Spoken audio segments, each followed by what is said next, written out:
Hi అండి, అందరూ ఎలా ఉన్నారు? బాగున్నారా? ఈ రోజు మన షార్ట్ వీడియోలో అయితే కాజు చికెన్ గ్రేవీ కర్రీని అయితే ప్రిపేర్ చేయబోతున్నాను. ఇది మా ఇంట్లో ఎలా చేసుకుంటామో ఆ విధంగా చేసి చూపిస్తానండి. ఈ కర్రీ అయితే సెమీ గ్రేవీతో ఉంటుందండి. ఈ కర్రీ అయితే చపాతీ, పుల్కా, బగారా రైస్ లోకి అయితే చాలా బాగుంటుందండి. చిన్నపిల్లలు కూడా తినేటట్లుగా ఎక్కువ స్పైసీ లేకుండా బాగుంటుంది. మరి ఈ కాజు చికెన్ కర్రీని అయితే ఎలా ప్రిపేర్ చేయాలో చూసేద్దామా. దీనికోసం అయితే ముందుగా హాఫ్ కేజీ చికెన్ లో అల్లం వెల్లుల్లి పేస్ట్, ఉప్పు, కారం, పసుపు వేసుకుని ఒక 1 అవర్ పాటు మ్యారినేట్ చేసుకోవాలి. ఆ తర్వాత ఇక్కడ చూపిస్తున్న ఇంగ్రీడియంట్స్ అన్నిటిని ఈ విధంగా పేస్ట్ చేసి పక్కన పెట్టుకోవాలి. అలానే కొన్ని జీడిపప్పులను అయితే నానబెట్టుకోవాలి. ఆ తర్వాత స్టవ్ ఆన్ చేసి కడాయిలో ఆయిల్ వేసుకోవాలి. ఆయిల్ వేడైన తర్వాత బరకగా మిక్సీ పట్టుకున్న 2 ఉల్లిపాయలను అయితే వేసుకుని అలానే కొంచెం కరివేపాకు కూడా వేసుకుని ఫ్రై చేసుకోవాలి.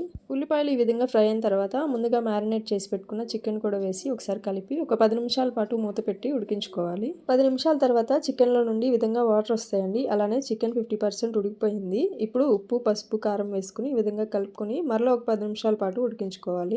10 నిమిషాల తర్వాత ముందుగా గ్రైండ్ చేసి పెట్టుకున్న పేస్ట్ని, కొంచెం వాటర్, అలానే నానబెట్టి ఉంచుకున్న జీడిపప్పులను కూడా వేసుకుని కలిపి ఇలా ఘాట్లు పెట్టుకున్న పచ్చిమిర్చిని కూడా వేసుకుని మూత పెట్టి మరలా ఒక 10 నిమిషాల పాటు ఉడికించుకోవాలి. 10 నిమిషాల తర్వాత చూసారు కదా, ఈ విధంగా ఆయిల్ సెపరేట్ అవుతుంది. అప్పుడు కొంచెం కసూరి మేతి కూడా యాడ్ చేసుకుని మరలా కలుపుకోవాలి. మనకి సెమీ గ్రేవీ కదా కావాల్సింది, అందుకని ఒక 10 నిమిషాల పాటు ఉడికించుకుంటే ఈ విధంగా దగ్గర పడుతుంది. ఇలా ఉంటే సరిపోతుందండి. ఇప్పుడు ఫైనల్ గా కొత్తిమీర ఉంటే యాడ్ చేసుకోండి. నా దగ్గర అయితే లేదండి. ఇంకింతేనండి, ఎంతో టేస్టీగా ఉండే కాజు చికెన్ కర్రీ అయితే రెడీ అయిపోయింది. మీరు కూడా ట్రై చేసి ఎంజాయ్ చేయండి. మా వీడియోస్ నచ్చితే లైక్ చేసి సబ్స్క్రైబ్ చేసుకోండి. థ్యాంక్ యూ అండి.